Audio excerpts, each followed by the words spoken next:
Well, good morning everybody, and welcome to this very impromptu video. I wasn't really planning on making a video today, but it's currently 11 AM and it's still misty and foggy outside. It's been like that all morning and there doesn't seem to be any sign that it's going to go anywhere. So I just think it's time to get out with the camera and just see what I can make of it. There is no real plan, but I'm going to go to a viewpoint which is not too far from my house. Where I live here in North Wales, kind of on the borders, there's a lot of flat land, which is good because there's woodland and there's things to explore. But I went to a woodland a couple of videos ago and I want something a little bit different. I want to see if I can get a viewpoint of the mist with some, sort of interesting things to kind of pick out. So I'm going to go to a new location. It's not really new. I've been visiting this kind of like country park that I'm going to take you to pretty much all my life, but I've never really taken a camera there and tried to do any photography there. So we'll go and scout it out, see what we can find, and yeah, fingers crossed we can make the most of it. So I thought I would just bring you guys along. So on the drive up here, I was feeling really optimistic about the foggy conditions because they don't happen very often. But now that I'm here, I'm worried that there's maybe too much fog. I mean, a photographer's ever satisfied.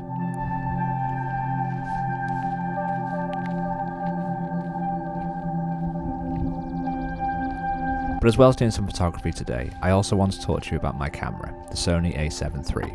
It's an old camera, one that I'm still using, and in this video, I want to tell you why. My hope is that if you're feeling like you should maybe upgrade your camera, then this video might give you some things to think about. But let's not make it too gear focused, and let's hopefully do some photography along the way. So the first reason why I'm still using the Sony A7 III is something that I mentioned in last week's video, and that's the importance of just knowing your camera.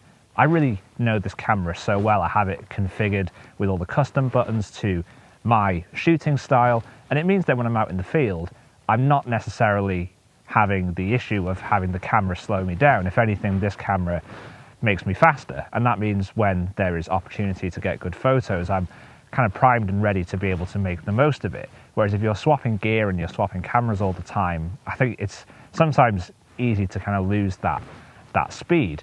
And for me, that's something that's really important. I'm not necessarily too gear focused. You'll notice on this channel that I don't do a lot of gear reviews because for me, it's all about the photography. I mean, gear is fun, but it's not the be all and end all. If you're wanting to get good photos, the gear isn't the most important thing. It's just your gear that's the most important thing, and just making sure that you know it well.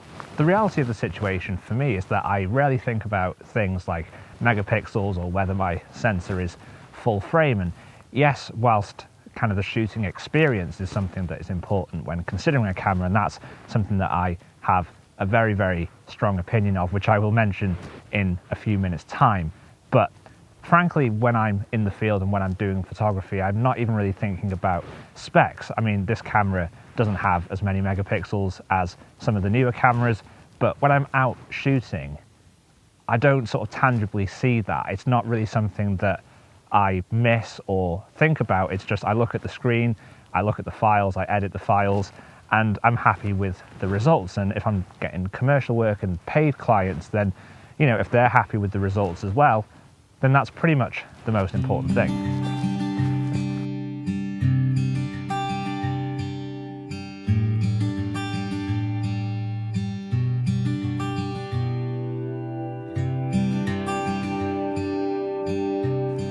So there's a really beautiful scene behind me. I've been stood here for about 15 minutes or so just because the mist is changing and the light's coming and going. But the thing that really caught my eye was just this fence that is in this tiny little lake on top of this hill. And right now the conditions are sort of perfect because there's really not much wind at all. So the water is really flat. I've been experimenting with the circular polarizer to try and remove some glare and maybe bring out the saturation in some of this really nice sort of orangey reeds that we have in the foreground. And it's just making for a really, really lovely composition. There's another spot a bit further around the lake that I think could have some potential as well. Some slightly more kind of intimate landscape shots perhaps, maybe some more close up on some of the reeds with some of the water in the background. But I'm going to put this shot up on screen now. I shot it at sort of a landscape orientation, just having the fence as a leading line up to the tree on the opposite shore. Hopefully it's turned out okay, and let me know in the comments what you think of this photo.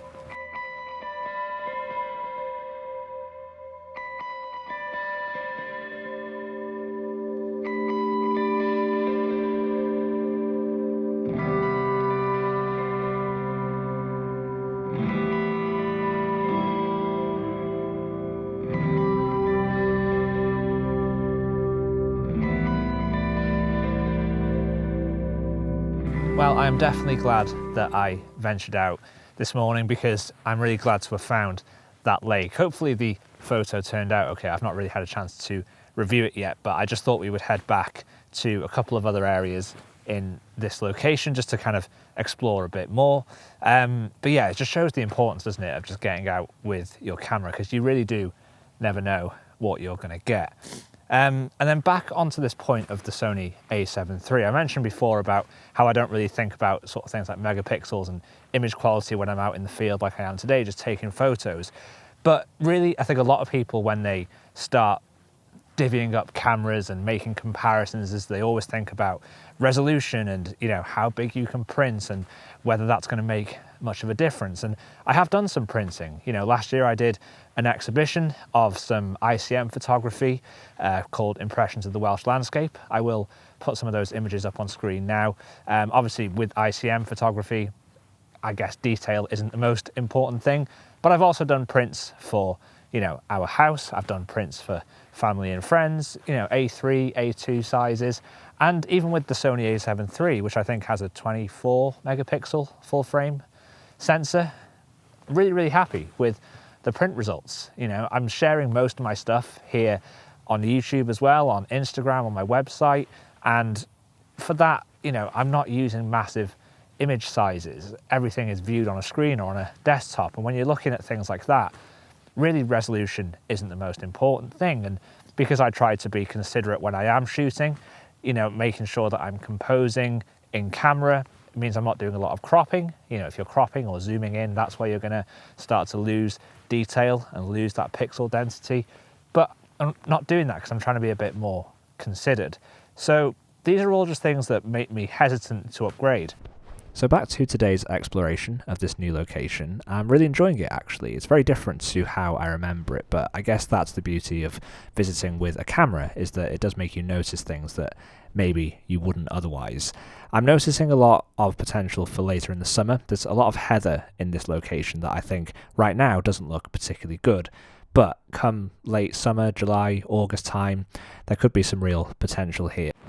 So let's talk about that important thing that I was mentioning earlier about the sort of experience of using a camera, because that's where I do have some opinions. Yes, image quality, specs, megapixels, sensor sizes, they don't matter too much. The differences between each are negligible, and it really depends on what it is that you want to use your camera for in terms of the application of the photos. But I think user experience, how a camera feels to use, should be something that you consider closely, and that's one of my issues with the Sony A7iii.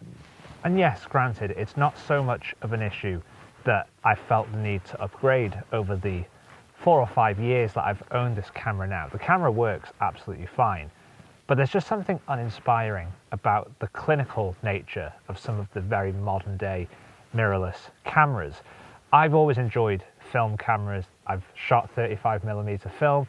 I enjoy the tactile sensation of using those cameras and how you actually feel part of the process. With the Sony A7iii, I don't really always feel like I'm 100% part of the process of taking the photos, other than sort of, you know, dialing in the settings and hitting the shutter button. It just all feels very sort of software driven, very clinical, not very tactile. And that's where you hear a lot of people say that they're going to transition to, I don't know, a brand like Fuji, for example, who have tried to instill some of the air and mysticism and that sort of over-romanticized idea of a tactile camera into some of their modern day mirrorless or medium format cameras. And it always is the sort of voice in the back of my head that kind of chirps at me every so often and just says, maybe take a look at Fuji, maybe take a look at medium format. And maybe it's just that part of me that is longing for a different experience after having used the Sony A7 III and the full frame sensor for so long. I'm maybe just looking for that medium format experience, because every time I see a medium format image taken on something like the GFX 50R, there's just part of me that wants to experience that for myself, and it's something that the Sony A7 III won't ever be able to offer me. But that's no fault of the Sony A7 III. It's a perfectly good camera. It does what it does really well. I use it for all of my commercial work. I've seen photos that my clients have shared of them using my images on sort of large screens at, you know, events and things like that, and they always look great. There is absolutely nothing wrong with this camera, and it's why I haven't upgraded and why I'm always so hesitant, because I've always sometimes had that approach of, well, if it ain't broke, don't fix it. And this camera isn't broken, and it hasn't broken, it hasn't let me down, it hasn't failed. So I'm just hesitant to move on. But as I progress as a photographer and as my photography moves on, sometimes it is important to kind of acquire the gear that will sort of help you get to that place that you're trying to get to. And for me, that is sometimes just thinking about a different experience and how that experience might inform my photography. But the thing is, it's an unknown quantity. Until I actually do it, I'm not really going to know. It's just this ideology that I have in my head of how overly romanticized it will be to have a really nice medium format camera. But I don't know if the reality of the situation is that it's going to make me change the way that I photograph things, or if it's going to change my photography. It's that kind of grass is always greener mentality, and I don't know if that's a good thing.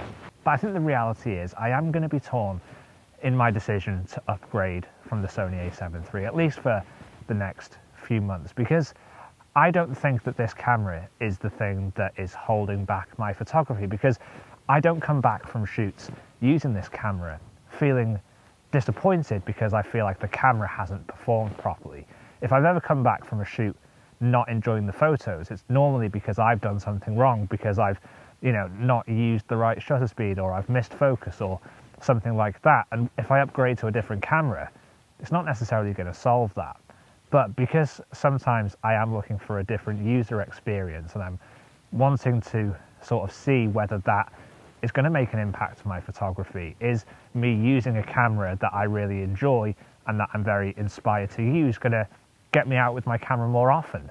That is a really good reason to upgrade. You know, if you enjoy the experience of using your camera, if that gets you out of the house, if that makes you want to photograph more, then that's a worthy cause for upgrading. But, you know, if you're getting good photos and you enjoy using your camera, you don't need to upgrade just because something new has come out. Because let's face it, the reality of the situation is, if I do upgrade, I'm going to have to completely relearn a new system. Everything that I've customized on this camera is not going to be there anymore, and that is sometimes a detrimental thing. That is potentially something that would prevent you from wanting to go out and do photography, is because you don't necessarily know at first how you're going to optimize and learn that camera quickly. And right now, I know this camera so well that in the kind of blink of an eye, I can be primed and ready to sort of take the photo when the conditions or the composition presents itself. And there's definitely a lot of merit in that. Anyway, I think I will wrap it up here for today. Thank you so much for joining me. I hope you've enjoyed this little outing. I hope you've enjoyed some of the photos. Do make sure to let me know in the comments down below. And I just wanted to also say thank you to everyone who has supported and watched my videos over the last few weeks as I've started to upload regularly again. All the support really does mean the world. It's great to hear from you guys in the comments, and hopefully next week I will be able to bring you along somewhere else new with my camera. So until then, go out, carry on taking photos, have a great time doing it, and I'll see you all soon.